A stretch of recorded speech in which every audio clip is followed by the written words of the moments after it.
Hi అండి, hello, welcome back to our YouTube channel Sravani's cooking. ఇవాళ మన రెసిపీ పెసరపప్పు టమాటా అండి. ఇది చాలా టేస్టీగా ఉంటుంది. ఇప్పుడు ఈ పెసరపప్పు టమాటా కర్రీ కావాల్సిన ఇంగ్రీడియంట్స్ ఏంటో చూద్దాం. ముందుగా నేను 100 గ్రామ్స్ వరకు పెసరపప్పు తీసుకున్నానండి. అలానే ఒక మీడియం సైజ్ ఆనియను, అలానే బాగా పండిన ఎర్రని 3 టమాటాలు, అలానే ఒక 10 నుండి 12 పచ్చిమిర్చి, అలానే నీట్గా కడిగి శుభ్రం చేసి పక్కన ఉంచుకున్న చింతపండు అండి. ఇప్పుడు ప్రాసెస్ ఎలా చేయాలి దానిలోకి వెళ్ళి చూద్దాం. ఈ పెసరపప్పు చాలా టేస్టీగా ఉంటుందండి. మనం రైస్లోకి ఇవ్వండి, అలానే టిఫిన్స్లోకైనా, ఎందులోకైనా, రాగి సంగటిలోకైనా చాలా బాగుంటుంది. క్విక్గా అలా సింపుల్గా ప్రిపేర్ చేసేసుకోవచ్చు. ఎలా ప్రిపేర్ చేసుకోవాలో మన ఛానల్లోకి వెళ్ళి చూద్దాం.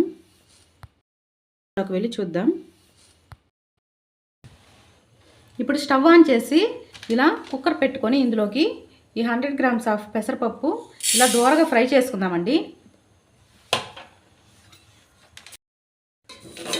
ఇలా చక్కగా దూరగా ఫ్రై చేసుకొని ఇలా పక్కకు తీసుకుందామండి.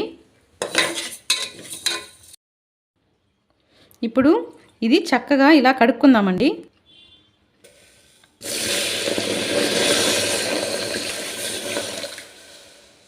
ఇదంతా కూడా చక్కగా ఇలా కడిగి ఈ నీళ్ళన్నీ ఒక 2-3 సార్లు ఇలా కడిగి నీళ్ళు ఉంపేద్దాం.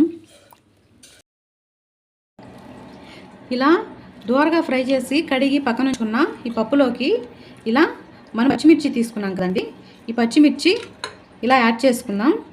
ఇక్కడ నేను ఒక 10 వరకు పచ్చిమిర్చి అనేది తీసుకున్నానండి. మీకు ఒకవేళ స్పైసీ ఎక్కువ అనుకుంటే మీరు కొంచెం తగ్గించి కూడా తీసుకోవచ్చు. అలానే ఈ టమాటాలు కూడా ఇలా చక్కగా ముక్కలు చేసి ఇందులో వేసుకుందాం. అలానే ఈ ఆనియన్ కూడా ఇలా ముక్కలు చేసి ఇందులో వేసుకుందాం. అలానే ఇందులోకి ఒక 1/2 స్పూన్ వరకు పసుపు యాడ్ చేసుకుందామండి. ఇలా పసుపు ఎక్కువ వేసినా బాగుండదు, జస్ట్ ఇలా ఒక 1/2 స్పూన్ వరకు సరిపోతుంది. ఇందులోకి ఇప్పుడు 2 గ్లాసెస్ ఆఫ్ వాటరు యాడ్ చేద్దామండి.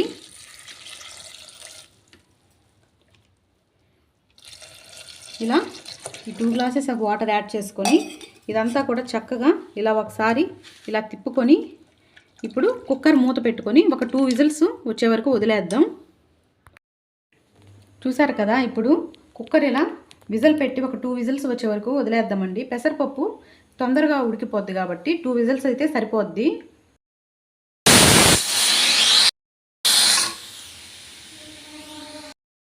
ఇప్పుడు ఈ పప్పు ఇలా చూసి మెదుపుకున్నామండి.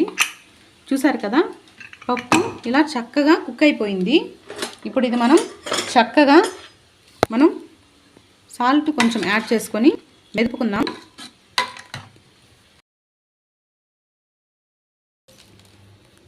ఇందులోకి ఇలా కల్లుప్పు, అలానే పల్ప్ తీసి పక్కన ఉంచుకున్న చింతపండు గుజ్జండి.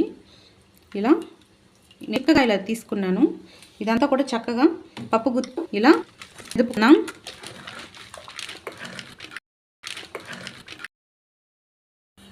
చూసారు కదండి, ఇప్పుడు ప్యాన్ పెట్టుకున్నామండి. ప్యాన్ అయితే హీట్ అయిపోయింది. ఇప్పుడు ఇందులోకి ఒక 2 స్పూన్స్ ఆయిల్ యాడ్ చేసుకుందాం. ఇప్పుడు ఈ ఆయిల్ హీట్ అయిన తర్వాత ఇందులోకి పోపు వేసుకుందామండి. ఇలా ఆవాలు, అలానే జీలకర్ర,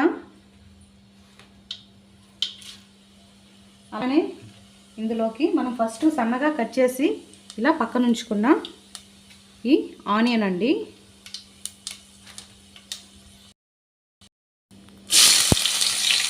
ఆనియన్ కూడా చక్కగా ఫ్రై చేసుకుందాం.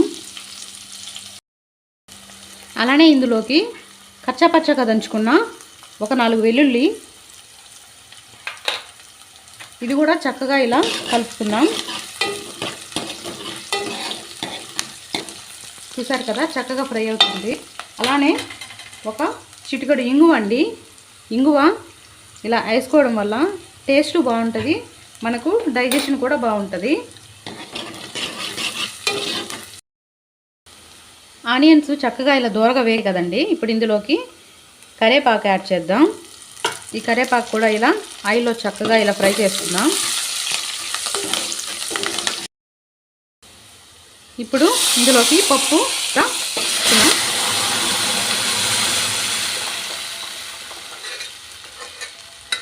చూసారు కదా, ఇలా పప్పును కూడా ఇలా చక్కగా కలిసేలా ఇలా కలుపుకుందామండి.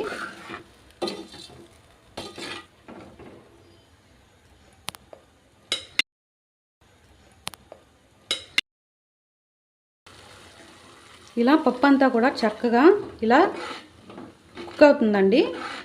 ఇలా కుక్ అయిన తర్వాత ఇది మనం ఆఫ్ చేసుకుందాం. చూసారు కదా, ఆల్మోస్ట్ పప్పు అయితే రెడీ అయిపోయింది. ఇప్పుడు ఇది మనం సర్వ్ చేసుకుందాం.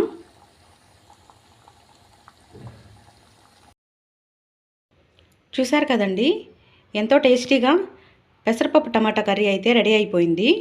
ఇది వేడివేడి రైస్లోకి చాలా టేస్టీగా ఉంటుందండి.